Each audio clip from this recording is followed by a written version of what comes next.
반갑습니다. 윤보영 시인입니다. 윤보영 시인과 함께하는 감성시 쓰기 교실 감성시 쓰기 특강 14번째 강의를 시작하겠습니다. 이번 시간에는 맛있는 감성시 결론 만들기 비법 공개인데요. 이것은 지난번에 5교 시차에 우리가 일부를 하고 뒤쪽 부분에 남은 부분은 다음에 한 번 더 하겠다는 말씀을 드려서 오늘 이렇게 강의를 하게 되었습니다. 늘 말씀드리지만 이 감성시는 우리가 감동받은 그 한 순간 좋은 글귀를 읽었을 때도 되고 또 좋은 글을 이렇게 이 아름다운 그 사진 찍을 정도의 멋있는 감동받은 장면도 됩니다. 그 순간의 그 감동을 앞에 배경이나 그리고 원인을 쓰고 마지막에 그 감동받은 이 원인을 결론적으로 이렇게 이끌어냈을 때 한편의 감성시가 됩니다.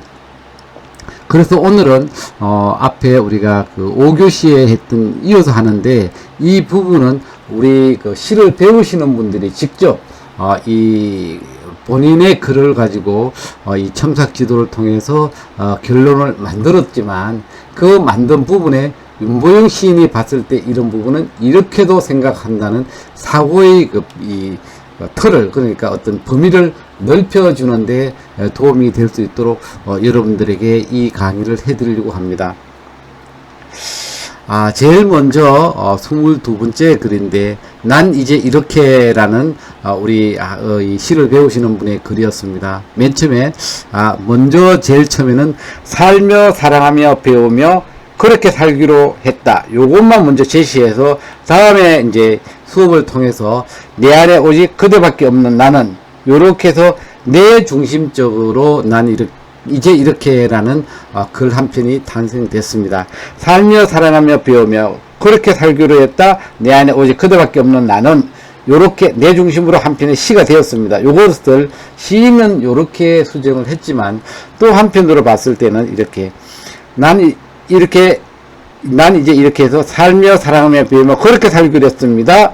이제 그대만 있으면 된다. 내 주인인 그대만. 이렇게 살며 사랑하며 배우며 그렇게 살기로 했다. 이제 그대만 있으면 된다. 내 주인은 그대만. 그대 중심으로, 내 중심에서 그대 중심으로 갔습니다. 이렇게도 우리가 표현을 할 수 있다. 우리가 비록 시인 자신은 이렇게 썼다지만 이 독자들을 위해서 그 사고의 확장을 시키면은 이처럼 이렇게도 표현을 해줄 수 있다. 또 이렇게만 갈 거냐? 아닙니다. 다시 또 이렇게도 갈 수 있습니다. 살며 사랑하며 배우며 그렇게 살기로 했습니다. 그대가 있어 가능합니다. 사랑까지 있어 자신 있습니다. 이렇게도 갈 수 있다는 겁니다. 이게 앞에는 이게 했다로 갔는데 여기도 했다로 가겠지만 이걸 높임말로 쓰니까 여기도 높임말로 써서 이렇게 존칭어를 써서 이 읽기 부드럽게 만들어 줄 수 있습니다. 우리가 일반 자작시에 어떻게 하면 낭송시를 만드느냐? 자작시 끝에다가 존칭어를 붙이면은 리듬이 생겨서 이 자체가 낭송하기 좋은 글로 됩니다. 이것은 우리가 나중에 많은 글을 써보면 알고 저 역시 시낭송을 위한 100여 편의 낭송시를 써본 입장에서 이와 같이 낭송시가 만드는 과정, 리듬을 넣고 반복을 넣고 뭐 이런 부분이 저절로 그런 어떤 그 능력이 힘이 생긴 겁니다. 다음에 언젠가 수업할 때는 그런 부분, 즉 낭송시 쓰기, 낭송시의 특징 이런 것도 한번 알아볼 계획입니다. 자, 다음 23번째 한 분이 이런 거를 썼습니다. 그리움이 짙은 날이란 제목하에 수평선 위로 먼 바다를 보다가 그 끝에서 결국 그대를 만났다. 이것만 해도 시가 됩니다. 좋은 발견이죠. 그런데 여기에다가 결론을 그대를 만나서 어떻게 했습니까? 라고 물었을 때 어떻게 했다는 결론 요걸 한번 넣어보시는 게 어떻습니까? 라고 제안을 했더니 이렇게 이게 가끔 생각 없이 바다를 보는 이유다. 요렇게 결론을 만들어 놓습니다. 여기까지도 시가 되지만 요런 어떤 결론을 요렇게 만들어 넣었을 때 시인이 이렇게 보완을 했을 때 한편의 시가 됩니다. 이유와 이유와 그리고 답. 그죠? 이유와 답. 요렇게, 요런 관점에서 결론을 유도시켜서 맛있는 한 편의 글이 되었습니다.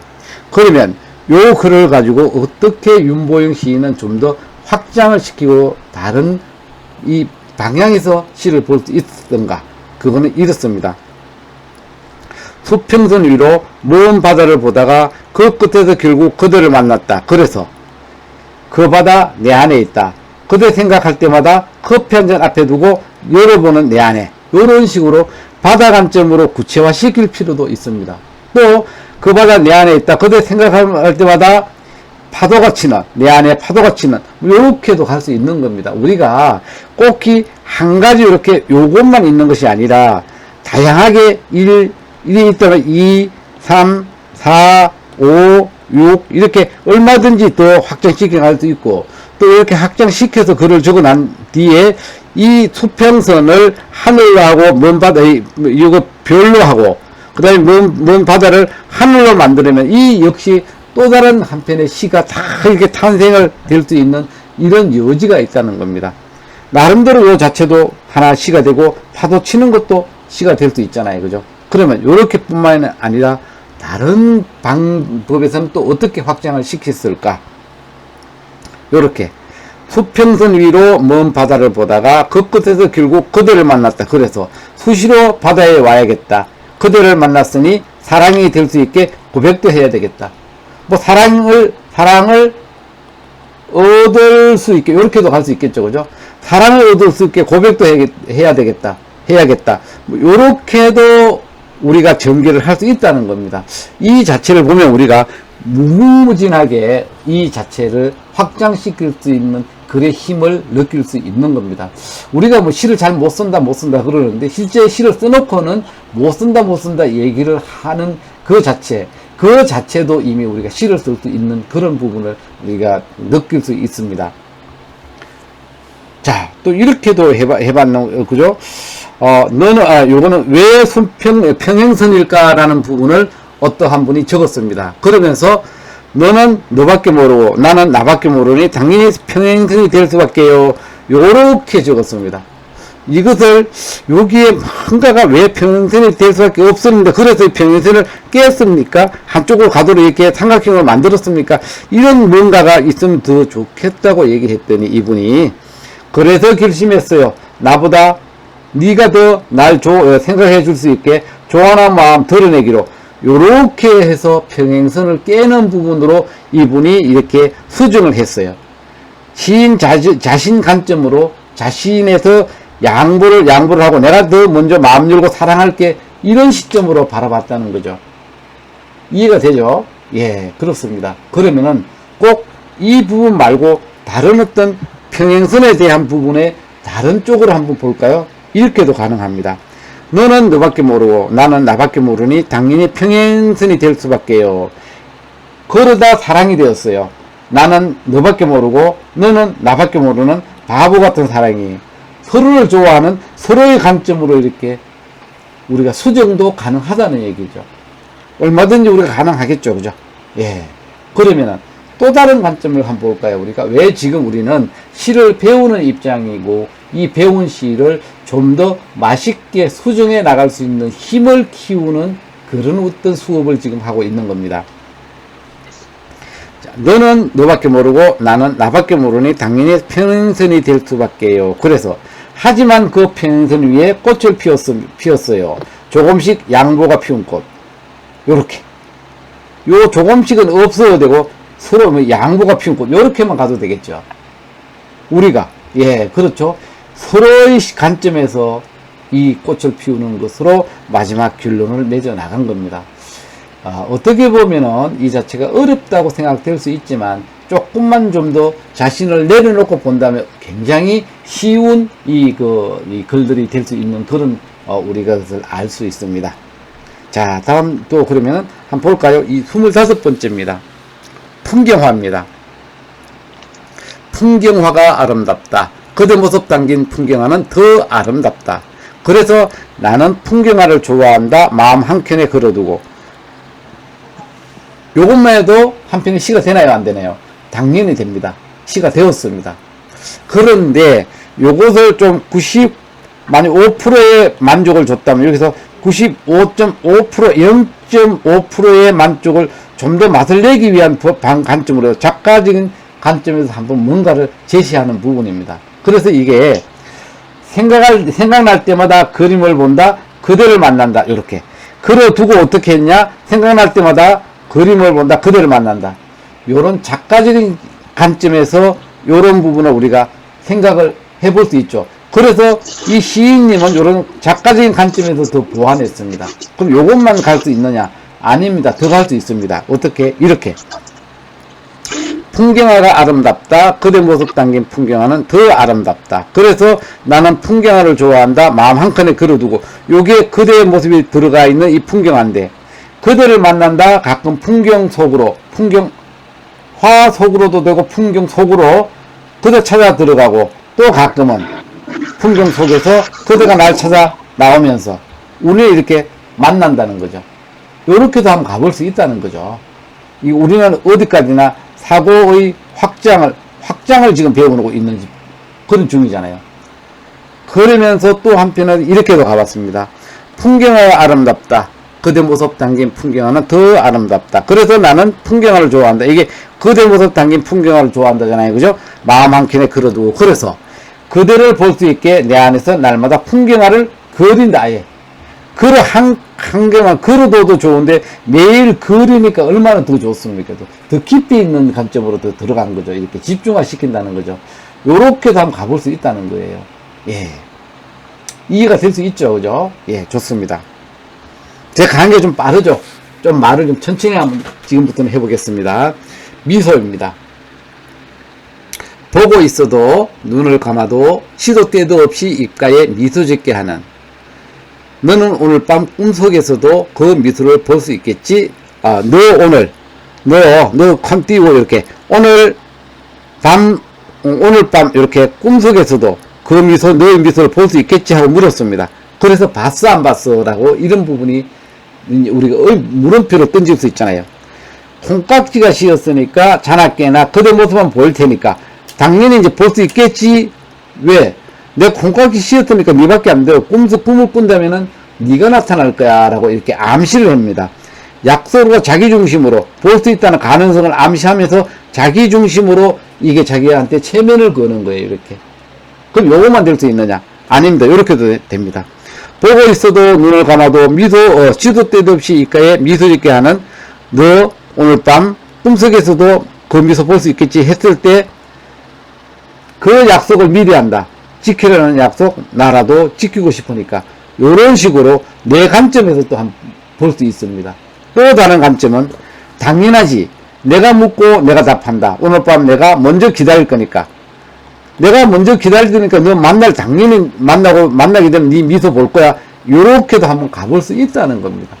굉장히 우리가 이 나름대로 조금만 생각을 열어둔다면 우리가 메모한 글을 이렇게 확장을 시켜서 많이 우리가 이제 이걸 넓혀 나갈 수 있다. 뭐 이런 말씀을 드리고 싶은 겁니다. 또 한편 볼까요? 이제 웃다 보면이라는, 요거는 아까 요거는 웃다 보면입니다. 그죠? 웃다 보면, 이건 이제 미리 4번에 문제 나왔는데, 볼까요? 앞에 1번, 이건 다른 거네요. 그죠? 웃다 보면, 요거는 그냥 한번 보겠습니다.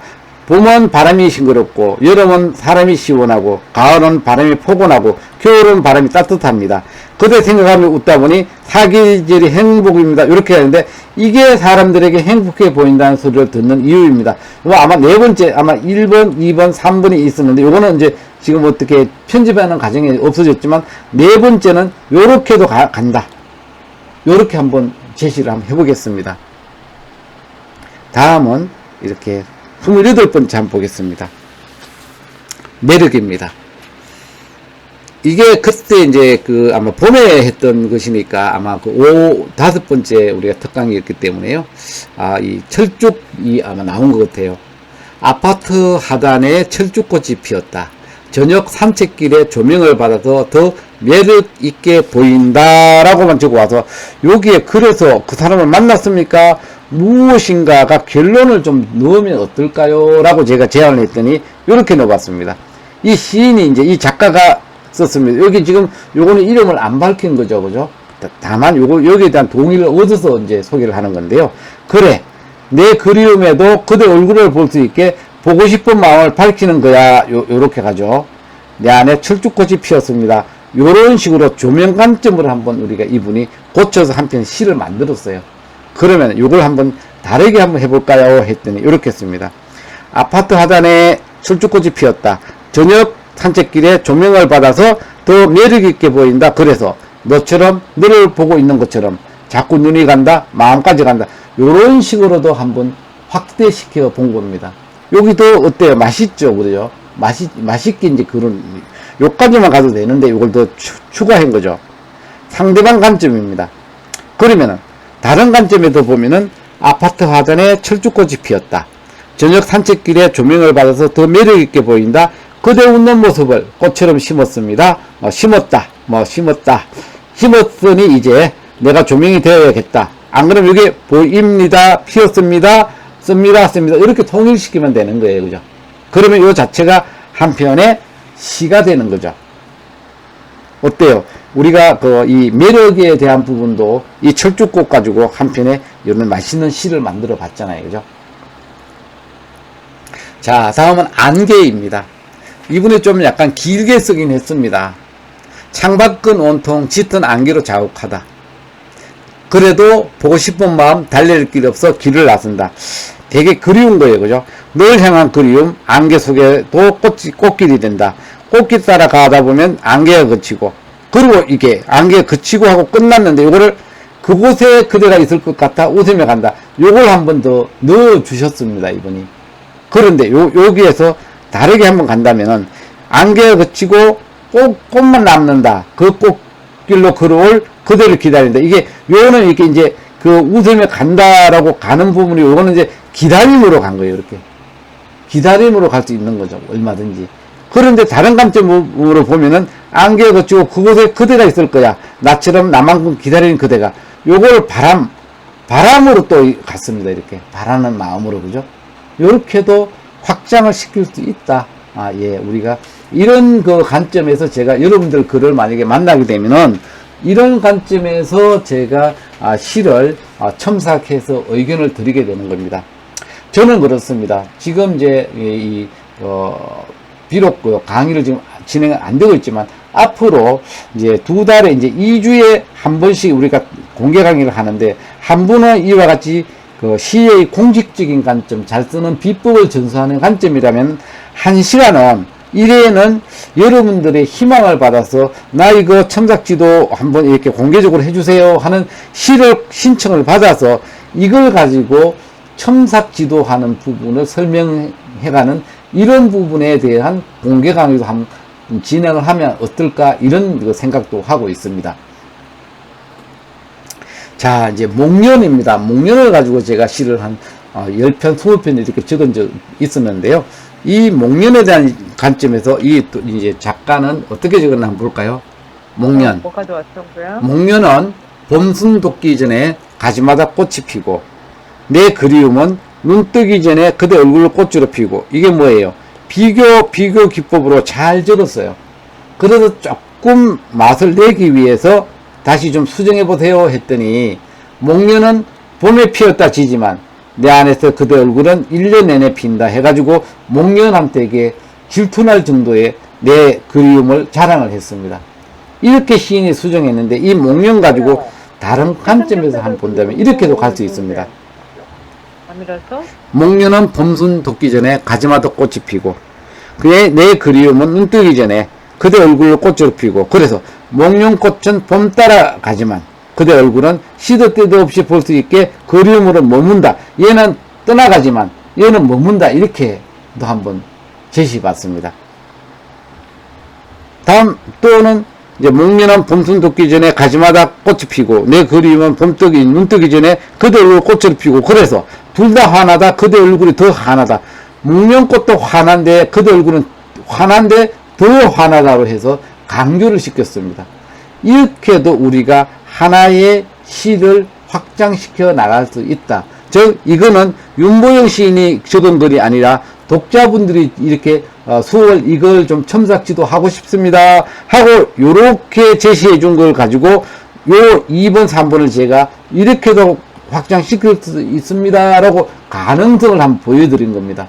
즉 우리가 굉장히 많은 그 시상 속에 살면서 그 시상을 못 잡겠다고 할 수 있습니다. 그럴 때는 이와 같이 확장시키는 기법을 적용하면은 얼마든지 우리가 시를 쓸 수 있다 이런 말씀을 드립니다. 자, 다음 이제 이분이 그리운으로 시를 한 편 적었습니다. 늘 그랬다. 하늘을 보며 구름을 보며 그대 그리워 울었다.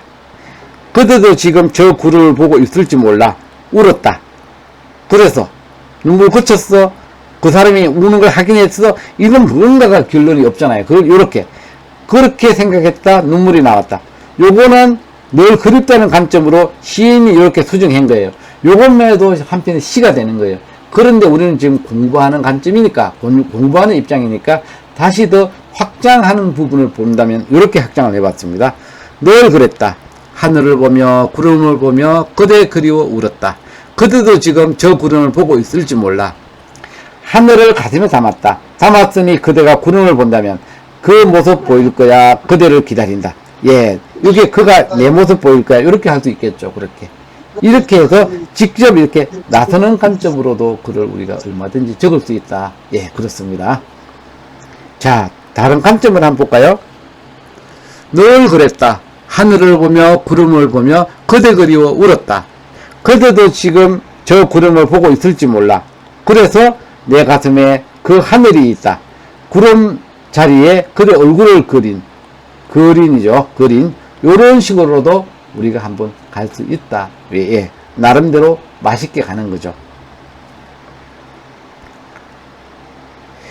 이렇게 해서 여러분들이 주신 시를 총 이렇게 31편을 가지고 확장시키는 것을 봤고요. 이제부터 여러분들이 좋은 시를 쓰기 위한 이제 제언을 몇 가지 드리려고 합니다. 그렇습니다. 윤보영 시인이 시를 써서 이 독자들에게 사랑을 받고 보니 왜 독자들이 사랑했을까를 분석했더니 이런 이제 재언을 하는 이런 부분을 제가 조심했더니 주의를 기울였더니 독자들이 더 좋아하더라. 그런 부분에 대한 것을 제가 재언을 해 드리려고 합니다. 첫 번째, 친절한 설명입니다. 우리 어때요? 시를 쓸 때 친절한 설명은 필요할까요? 필요하지 않을까요? 예, 그렇습니다. 필요합니다가 아니라 필요하지 않습니다. 이 독자들은요, 이미 수준이 엄청 높습니다. 높고 많은 것을 알고 있습니다. 다 휴대전화를 통해서 많은 정보를 얻고 있기 때문에 이미 많이 다 알고 있습니다. 이런 분들에게 필요 없이 자세하게 설명하는 것은 오히려 시 맛을 떨어뜨리는 과정이 됩니다. 독자들은 모를 거야 하고 생각해서 구구절절하게 설명을 하게 되면 이 글 자체가 맛이 떨어져서 독자들은 읽지 않게 됩니다. 그럼 시는 어떻게 적어야 되느냐? 긴장감을 줘야 됩니다. 이 긴장감을 어떻게 주느냐? 글자 수를 줄여서 긴장감을 주고 또 이 자체를 간결하게 함으로 인해서 긴장감을 줍니다. 우리가 독자들에게 줄 수 있는 것은 독자는 우리를 위해서 시를 읽어주는 시간을 투자했다면 우리는 이 시간에 대한 보답으로 감동을 줘야 되는데 어떤 감동이냐면은 이 맛있는 감동을 줘야 됩니다. 맛있는 감동을 줘야 되는데 이런 친절한 설명을 해줌으로 인해서 이렇게 감동이 줄어듭니다. 왜냐하면은 아니 시인님 제가 모를까봐 이렇게 장황하게 설명합니까? 이렇게 하는 거죠. 우리가 가끔 이제 일을 하다가 보면은 보고를 들을 수 있고 또 보고를 할 때가 있습니다. 이때도 어떻게 합니까? 그래서 요점이 뭡니까? 결론을 얘기해 보세요. 뭐가 문제입니까? 이런 식으로 이제 우리가 그 질문을 할 때가 있는데 이와 같이 시를 쓸 때도 마찬가지입니다. 이 자체가 그래서 이거 하고 싶은 말을 하기 위해서 나머지는 좀 이렇게 줄여 나가도 된다는 얘기죠. 다만 요거는 우리가 지켜야 됩니다. 감동시에서는 현재에서 시작해서 과거나 미래로 갔다 다시 현재 관점의 결론으로 와야 됩니다. 물론 현재 시점은 다 사람들이 알고 있는 시점 같으면 이걸 일부는 생략할 수 있지만 과거는 미래로 갔다 당연히 현재로 와야 되는데 과거로만 가면 이 자체를 경험과 그리고 추억 꺼내기로 끝나기 때문에 안 됩니다. 그렇게 맛이 싱겁죠. 꼭히 현재로 돌아오면 좋겠다. 그리고 나도 모르게 친절한 설명을 하는데 구구절절하게 친절한 설명을 할 수 있습니다.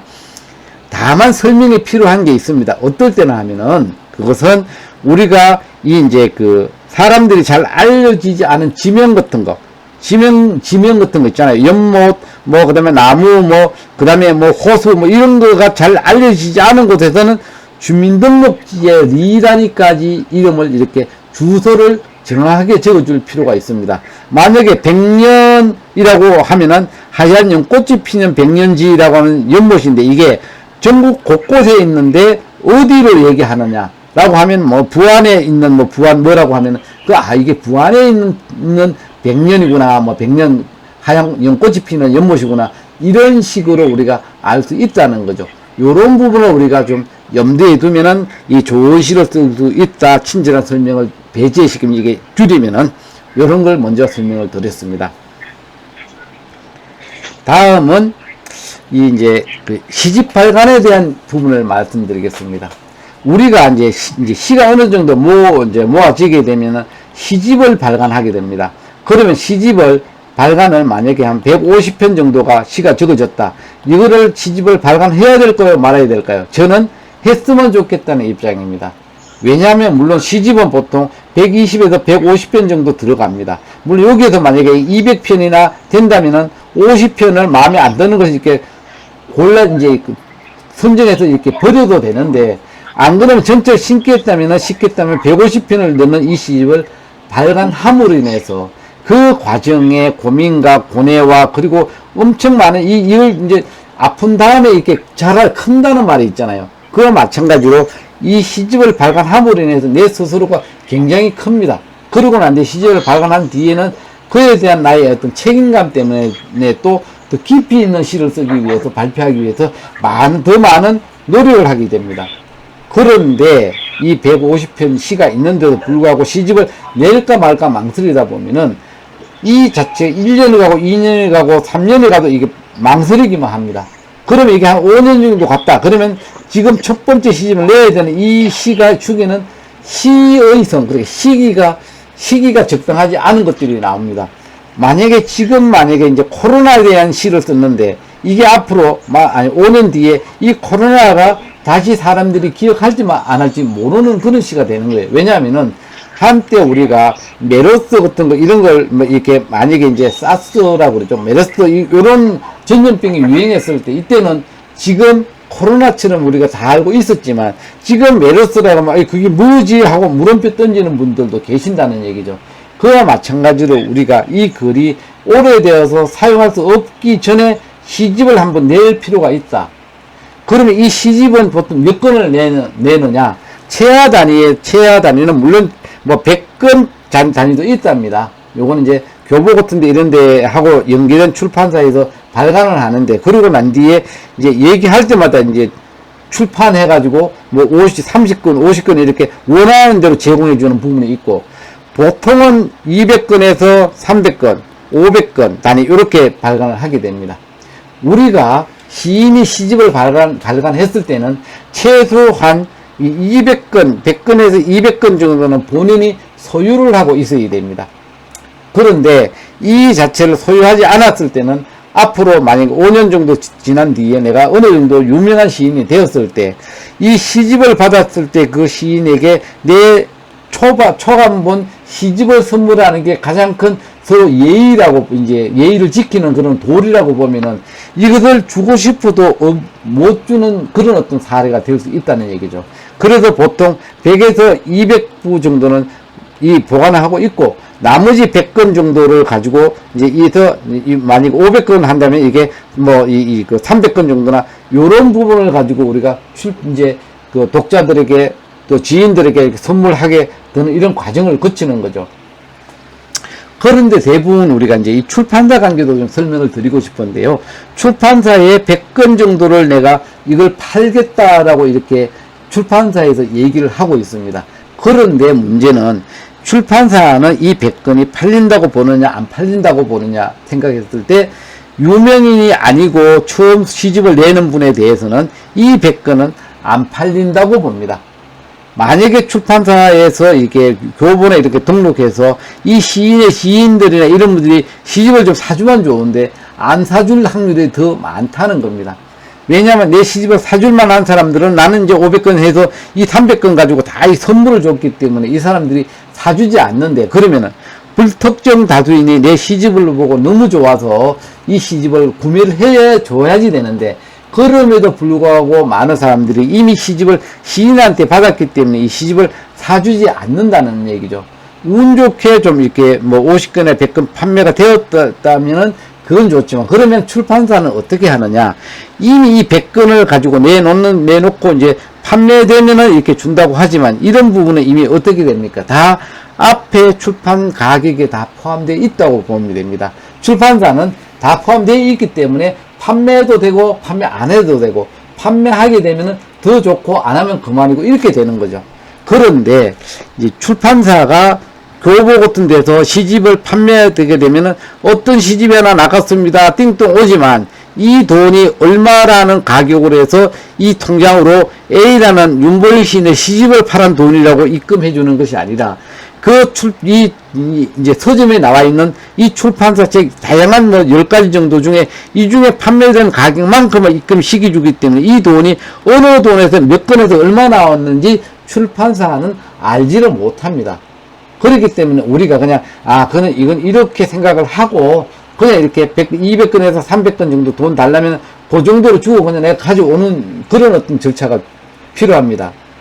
다만 한 가지 특징적인 것은, 감성시는 사람들에게 선물 줬을 때 너무 고마워하고 또 더 달라는 경우가 크다 하게 되는 게 감성시입니다. 그러나 일반적으로 우리가 시를 쓴 책은, 시집은 사람들이 그거마저도 그냥 줬을 때 읽다 보면은 굉장히 복잡하고 답답하고 머리도 아프고 이런 경우이기 때문에 다시 읽어주고 누구한테 이렇게 선물 주고 이런 경우는 감성 시집이 아니면은 안 하더라, 이런 경험을 담아 하나 설명드립니다. 경험담입니다. 세 번째, 묘사와 상상 부분에 대한 설명을 좀 드리겠습니다. 묘사는 우리가 그림에서 보면은 요거는 풍경화입니다. 풍경화는 나무를 이렇게, 나무 하나가 있으면은 이 나무를 어디에 이 나무 있는 그 자체로 이렇게 그리는 거잖아요. 요걸 묘사를 그대로 해서 마지막에 생각한 줄 넣으면 이게 감성시가 되는데, 저에게 시를 좀 봐주세요 하고 주신 분들 시를 읽어보면 어떤 분들은 처음부터 상상을 많이 했습니다. 이 나무가 나무 어디에 있는 나무라고 적어야 되는데, 이게 이 자체를 그냥 그게 아니라 코끼리가 서 있다, 뭐 나무를 가지고 코끼리다, 뭐 안 그러면 이게 사자다, 이런 식으로 처음부터 상상해서 적기 때문에 사람들이 이 자체에 대한 부분은 거부감을 느끼게 됩니다. 물론 과거에는 시에서 상상, 이미지화 이런 부분이 시의 맛을 결정한다고 해서 처음부터 모든 것을 다 형상화시키고 이걸 이미지화 시켜야 된다는 그런 우리가 시 쓰기 기법을 배운 적도 있었습니다. 하지만 요즘은 바쁜 시간에 빠른 어떤 그 환경 속에 살아가는 일상 속에서 이게 정말 코끼리인가, 이게 정말 내가 요구했던 주장했던 이런 이게 거북이냐, 이런 부분에 대한 부분을 상상하지 않고 그냥 이거는 나무다, 숲이다, 숲 길이를 갖고 있는 나무다, 숲이다, 이렇게 분명하게 얼른 보이는 대로 그대로 적어줘야 되는데, 그 상상을 해가지고 이 상상을 그 상상 속에 그게 답이 무엇인지를 찾아보는 이런 이 시기는 아니라는 거죠. 그래서 우리는 묘사가 중요하지 상상은 아니다. 그래서 우리가 묘사가 시를 썼을 때 또 하나가 유리한 게 저작권으로부터 보호를 받을 수 있다, 이런 말씀을 드립니다. 상상은 똑같은 상상을 할 수 있지만 묘사는 그 분위기를 쓰기 때문에 똑같은 이렇게 분위기를 묘사하기는 어렵기 때문에 묘사시를 쓰면은 저작권으로부터 보호를 받을 수 있는데, 상상은 똑같은 상상을 많은 사람들이 할 수 있는 겁니다. 특정인의 시가 이 상상적인 시를 이렇게 썼는데 이 자체가 너무 이렇게 기존에 발표했던 시와 몇 자만 틀리고 다 똑같은 시를 보고 깜짝 놀랐던 적이 있습니다. 그 시는 유명한 시인이 썼고 나름대로 저작권을 굉장히 강조하는 분의 시인데, 그걸 가지고 예를 들어서 이와 같이 우리가 이제 이 상상으로 이렇게 써서 발표를 했다. 그 분이 이제 자기 비슷한 그 제목이나 이런 부분을 검색해가 나왔을 때 이게 내 시를 가지고 똑같은 것을 이미 내가 발표했는데 이걸 발표했다. 그러면은 당장 저작권 침해가 들어갈 수 있습니다. 이런 부분을 우리가 늘 감안을 하고 이 묘사에 대한 시를 쓰는 게 좋겠다.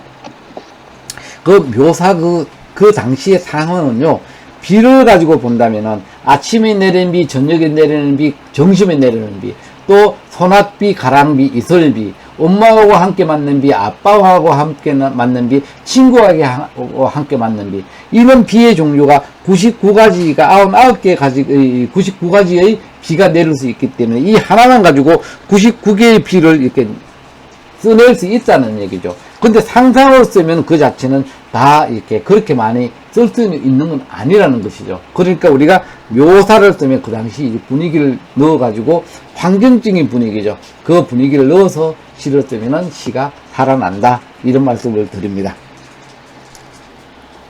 우리가 시는 공감이다라고 했습니다. 공감해주지 않는 시는요, 어떻다? 시에 생명력이 없고 문집일 수 있고, 읽어주는 독자가 없으면은요, 그냥 책꽂이를 꼽아만 놓고, 이 시집을 발간해도 창고에 넣어놓고, 이 꺼내지 못하는 시집이 많이 있습니다. 이 주위에서 막, 아이고, 너무 시 좋네요. 등단하시죠. 등단하니까. 그러면 이 집에 이제 시 좀 썼습니까? 라고 물으면은, 내가 쓰고 있는 시가 한 200편 정도 있습니다. 그러면 그거 가져와 보세요. 해가지고 그걸 시집을 냈을 때, 사람들이 읽었을 때, 가슴만 답답하고 머리만 아픈 시가 될 수 있습니다. 이런 시를 가지고 본인 스스로도 읽어봤을 때 답답하니 이거를 나눠주지 못하고 창고에 이렇게 보관해 두는 그런 시인들의 시집이 많이 있다는 얘기죠.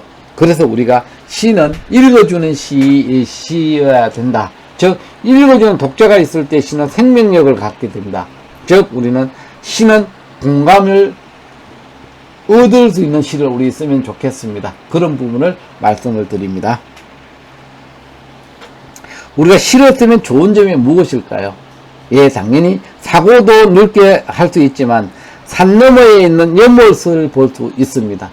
이렇게 앞에 갑자기 이렇게 길 앞에 여기 이제 우리 사무실이 있고, 근데 여기 이제 큰 산이 하나 있는데 여기에다가 갑자기 우리가 일로 가는 길을 하나 냅시다 그러면은 말도 안 되는 소리 하지 마세요. 여기 바위도 있고 돈도 많이 들고 이런 것도 어떻게 길을 냅니까 하는데, 이걸 기획했던 시인의 이미 이 산 너머에 이게 아주 멋있는 연못, 자연 연못이 있고, 연못 속에는 온갖 주위에 꽃도 피고 물고기도 살고 이런 멋있는 연못을 보고 길을 내자 하는 이런 먼 미래를 이렇게 독자들의 감동받는 장면을 상상할 수 있는 힘, 즉 산넘의 연못을 볼 수 있는 이런 힘을 가지게 됩니다. 제가 이렇게 이제 이게 이야기 또 후에 이 수국을 이렇게 심었습니다. 이 수국이 이게 몇 분 이게 그 도움을 받아서 기증을 받아서 심은 거죠. 그래서 이런 이 부분에 대해서 이제 이 수국기를 1kg 이렇게 한 1000포기 심어서 1kg를 만들 예정입니다. 이렇게 그럼 왜 이런 수국기를 만들까? 이 수국기를 여기다 이제 이게 복개해가지고 지나가면서 양옆에 핀 수국을 보면서 행복해 하는 사람들의 웃는 모습을 미리 보았기 때문에 그 사람들을 현실화시킬 수 있는 수국을 심는 겁니다. 이렇게. 이 수국이 굉장히 아름답고, 이제 시간이 갈수록 이렇게 꽉 들어찬 이렇게 수국꽃이 핀다는 것을 미리 알고 있는 거죠. 이렇게. 우리 여기 이제 우리 시를 배우는 분도 여기다가 이제 수국을 이렇게 기증도 해주셨고, 그래서 나중에 이게 감성 시인학교에 시가 있는 길, 안 그러면 감성 시인학교 수국길, 요렇게 이제 스토리를 부여할 계획입니다. 요런 수국이 이렇게 막 피었죠. 그리고 이 언덕입니다. 이렇게 안개 끼는 언덕 너머에 여기에 커다란 수국 정원이 이제 동산이 만들어지는데, 요런 부분이 다 수국입니다. 이렇게 다 수국 심어놨습니다. 지난번에 우리가 현장 수업할 때 심었던 그 수국이 아주 잘 자라고 있습니다. 이렇게 내면에 가면 이런 수국꽃이 이렇게 많이 피어서, 수국꽃이 피어서 여기가 이렇게 완전히 예뻐지게 되겠죠. 이게 누가 만들었을까? 바로 우리가 만들었습니다. 여기 배우는 시를 배우시는 분들이 일전에 오셔서 기념식수를 했고, 또 이 묘목은 몇몇 분의 뜻있는 분들이 이 나무를 이렇게 기증해 주셔서 이 나무를 수국을 심었던 겁니다. 앞으로 만약에 5년 정도 지나고 나면은 일천거리에 이 수국이 꽃을 피워서 장관을 이룰 겁니다. 그때 행복해하는 사람들의 모습을 미리 보고 수국을 이렇게 심는다는 얘기죠. 이런 것들이 무엇으로 가능했느냐? 이 시를 쓰면서 산 넘어 연못을 볼 수 있는 생각으로 가능했다. 이런 말씀을 드립니다. 우리가 일상에서 만난 시상을 한번 보면은요, 제가 오늘 아침에 지하 4층에다가 주차를 시켰는데 4층이 우리 건물의 마지막입니다. 그 4층에 이렇게 주차장이 있는데 여기 주차를 하고 딱 나오면은 여기가 이렇게 보면은 요 자체가 무엇이냐면 이렇게 재활용품을 모으는 저게 있습니다. 이게 창고가 있는데 창고 앞에 보니까 여기 요렇게 스티로폼을 이렇게 쏘아놨습니다. 그 스티로폼 가운데 보니까 글씨가 이렇게 한 글자가 있습니다. 어떻게, 이렇게. 이게 이제, 요런 겁니다. 요런 참기름이라는 이제 글씨를 제가 이렇게 봤습니다. 그러면은 참기름만 가지고 본다면은, 이 참이죠, 참기름. 참기름인데, 일생활에서 만난 이게 참기름은 어떤가? 고소한 냄새를 가지고 있습니다. 그 다음에 또, 이 참기름, 기름병이 있어야 되고, 또 기름병은 이 참기름의 고소한 냄새가 나가지 않도록 뚜껑을 이렇게 꼭 닫을 필요가 있습니다. 그래서 요걸 가지고 참기름, 콩기름에 참기름, 물론 콩기름도 되지만 참기름이 여기에 이제 써놓은 걸 보니까 이렇게 참기름이니까 이걸 다시 참기름으로 내가 고쳐서 설명을 드리는 겁니다. 요런 걸 가지고도 우리가 오늘 아침에 제가 시상을 잡아서 시를 한 편 썼습니다. 어떤 시냐 보면 이렇게 씁니다. 참기름. 병에 넣은 참기름은 뚜껑을 잘 닫아야 고소한 냄새가 밖으로 나갈 수 없고, 밖으로 나가면 어때요? 참기름 냄새, 고소한 냄새 다 없어지면 참기름의 역할을 못하는 거잖아요. 그죠? 요런 부분을 가지고 관점을 잡았고, 또 그에 대한 반면에 내 그리움은 문까지 활짝 열어두어야 달콤한 생각을 그대가 느낄 수 있고, 이거는 살을 밝혀서 보고 이렇게 밖으로 내보여야 되는 거죠. 요런 부분에 이렇게 관점에 비교 관점으로 가서 요 하나 가지고 오늘 아침에 시를 써서 이것을 인터넷에 발표를 했을 때 수없이 많은 사람이 좋아요 이렇게 거기다가 눌러주더라는 얘기죠. 우리가 이와 같이 주차장, 차가 되어 있는 주차장이죠. 여기 주차장, 여기 창고 문 이제 들어가는 부분인데, 요런 거 하나도 그냥 지나칠 수 있지만 요 자체 글씨만 하나 가지고 우리가 시를 얼마든지 쓸 수 있다. 요런 관점으로 제가 설명을 드리는 겁니다. 얼마든지 가능하잖아요, 우리가. 그죠? 자, 마지막으로 제가 집 문제에 대한 부분을 하나 설명을 드리겠습니다. 사실은 요즘에 한창 집값이 천정부지로 올랐습니다. 올랐는데 요즘은 안정화되고 또 일부는 전세값이 하향됐다고 이렇게 얘기를 하더라고요. 하지만 이 집 문제는 굉장히 심각한 문제입니다. 어디를 가도. 그래서 제가 이 200가구 집을 짓기로 했습니다. 제가 이야기터 휴라고 그쪽에 이제 기업을 하는 회장님이 사시는 곳이 있는데, 거기를 이 회장님을 설득해서 집을 200가구를 건설하기로 했습니다.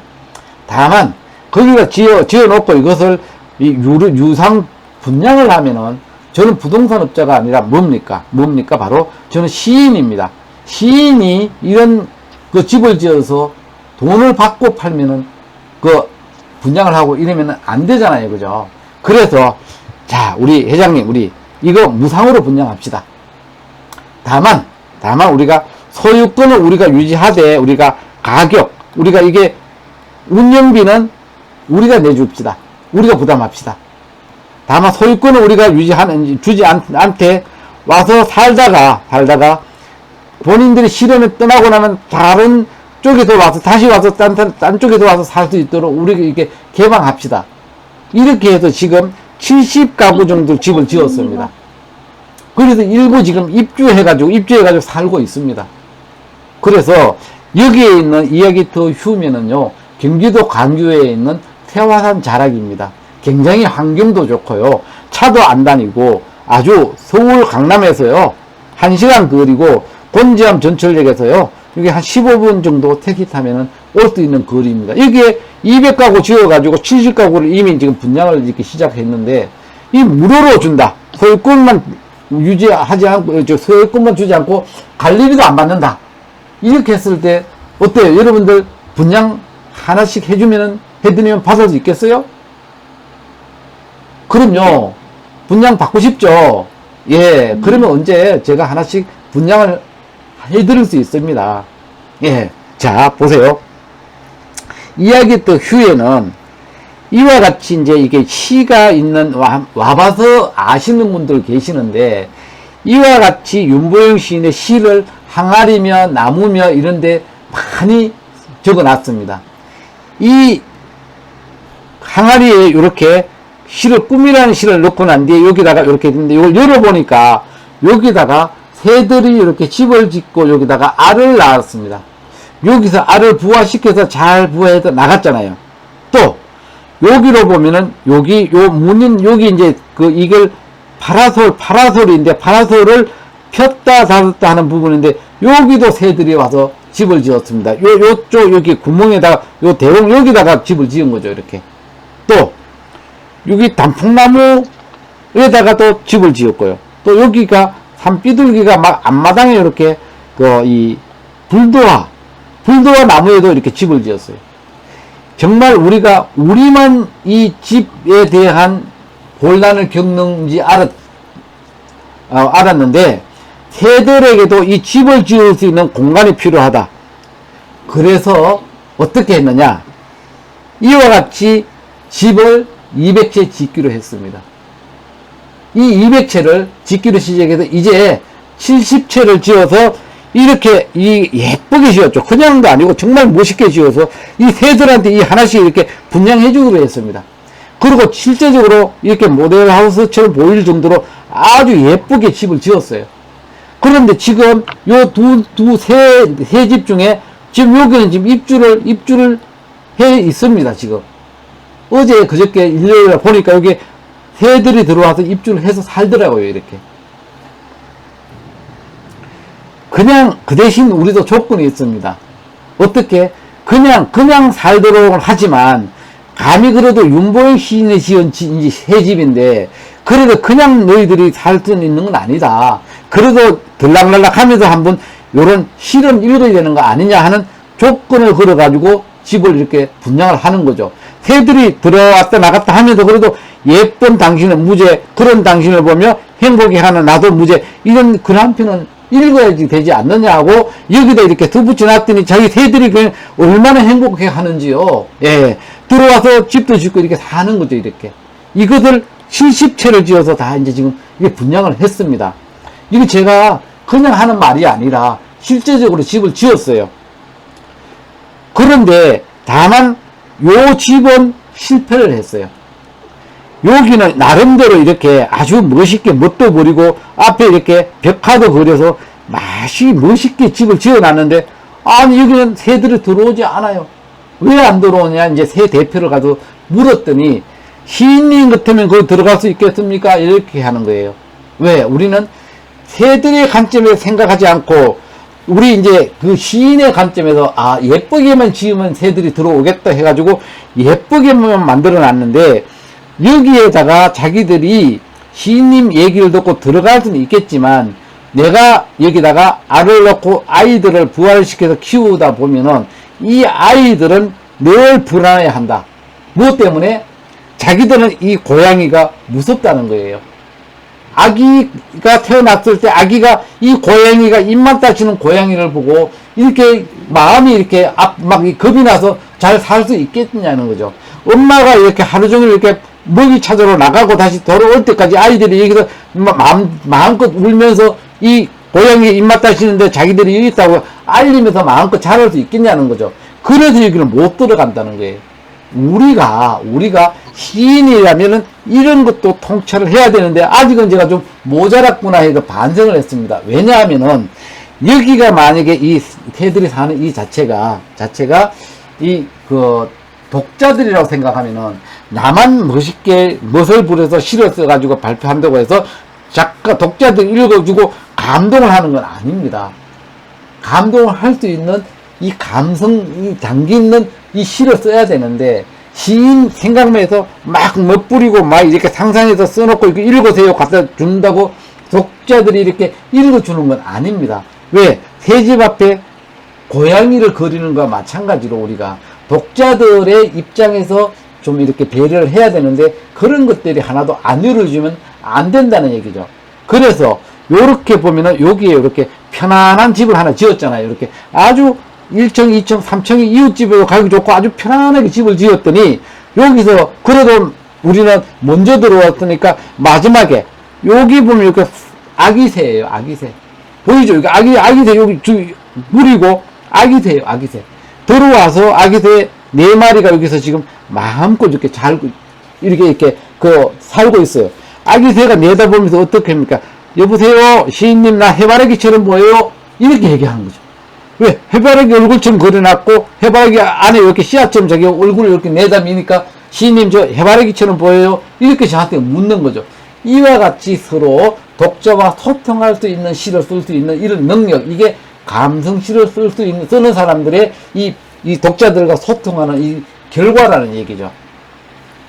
여러분들도 얼마든지 우리가 이와 같은 감성시를 쓰게 되면은 자연을, 사물을 보는 아름다운 마음과 눈과, 그리고 또 글 속에 담아서 사람들의 이 행복을 글 속에 이끌어 오고 또 밖으로 이렇게 나누어 줄 수 있는 이런 능력을 얼마든지 우리가 감성시를 씀으로 인해서 배울 수 있다. 즉, 시를 쓰는 내 자신이 행복하고, 내가 행복하니까 나의 잔소리를 들어야 했던 가족들이 시 쓰는데 몰두하니까 잔소리를 줄어드니까 행복하고, 가족들이 행복하니까 이웃이 행복하고, 사회가 행복하고, 요 시 한 편이 독자를 배려한 시 한 편이 이와 같이 사회를 아름답게 만드는 데 큰 역할을 하더라.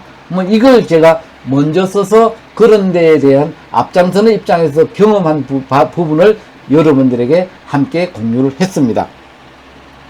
이렇게 해서 여러분들과 함께 이 나름대로 감성시에 대한 부분을 독자들의 먼저 쓴 시를 첨삭하는 과정에 사고의 폭을 넓힐 수 있는 부분을 설명을 드렸고, 또 나머지 맛있는 시를 쓰는 이 비법적인 관점에서 몇 가지를 설명을 드렸고, 또 마지막에 시를 쓰게 되면은 이 산 너머에 있는 연못을 볼 수 있는 부분, 그리고 독자를 왜 배려를 해야 하느냐, 이 간단한 새들의 세계를 가지고 우리가 접목시켜 봤을 때도 독자가 좋아하는 시를 쓰는 게 좋겠다는 관점에서 제가 설명을 드렸습니다. 그러면은 다시 간단하게 다시 이제 공유를 접고 나가서 여러분들과 함께 만나서 몇 가지 질문을 받고 마치도록 하겠습니다.